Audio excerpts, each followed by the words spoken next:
Congressional leaders are meeting today with President Obama, still trying to hammer out a budget agreement. Our next guest says the politicians will hammer out a wimpy deal.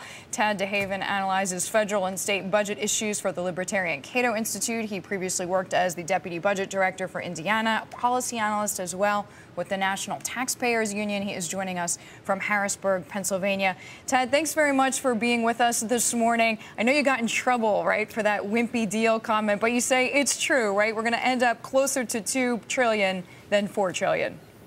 Well, I hate to say it, but history's on my side. We just saw a couple months ago, first Speaker Boehner said we're going to get $100 billion in cuts for a deal for the rest of the fiscal year. Then it was $60 billion. Then they end up at $38 billion. And by the time the dust settled, the CBO said it was closer to $0 billion.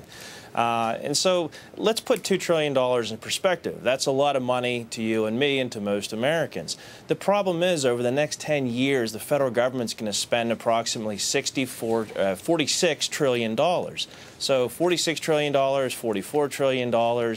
You're not talking about enough of a difference here, and the debt's going to continue to mount. The government's going to continue to squeeze the private sector, and that's just not a solution to our problems. Ted, you're in touch with a lot of people. Have you spoken with anyone who is specifically sitting at the negotiating table now?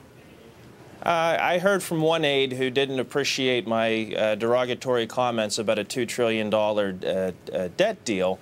And my response was, if you have good information that Speaker Boehner is going to propose substantive cuts and lay it all out and terminations, let me know. I'll be glad to pen a love letter to Speaker Boehner in the morning. Well, I got no response. And so I think just the mere fact that you don't have a bunch of human interest pieces in the newspapers talking about this and that group who will suffer because of X and Y budget cuts, that tells me that the serious cuts aren't on the table. And so probably what they're going to look at doing is reducing spending versus the Congressional Budget Office's baseline. And for the folks out there, that's basically a promise to cut spending in the future.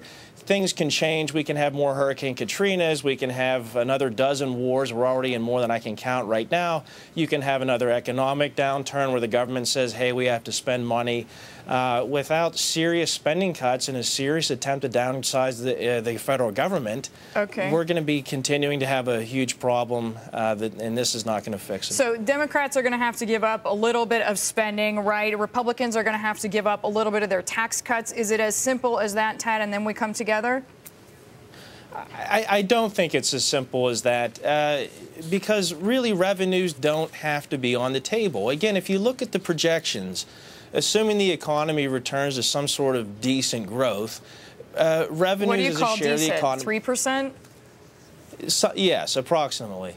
Revenues as a share of GDP will return to about their historic average. What is happening is that federal spending as a share of the economy is at a historically high level, and it's continued to go higher and higher and higher. That's the imbalance. And so when you hear the president talk about a balanced approach, technically we're going to get a balanced approach if we have normal revenue growth because the economy rebounds. It's the spending side that is really causing the problem here. That's what has to be addressed. I'm glad the Republicans are saying it must be spending, but again, the lack of specifics concerns me. They haven't demonstrated that they have the guts to go out and spell that message out for the American people. And I think part of the reason why is because a lot of the people leading negotiations, people like Speaker Boehner, don't have much credibility on spending. When their guy was in office, they spent like drunken sailors. And so I think you have on both sides, whether it's the president or the Republicans, you have a credibility gap that makes the Grand Canyon look like a pothole.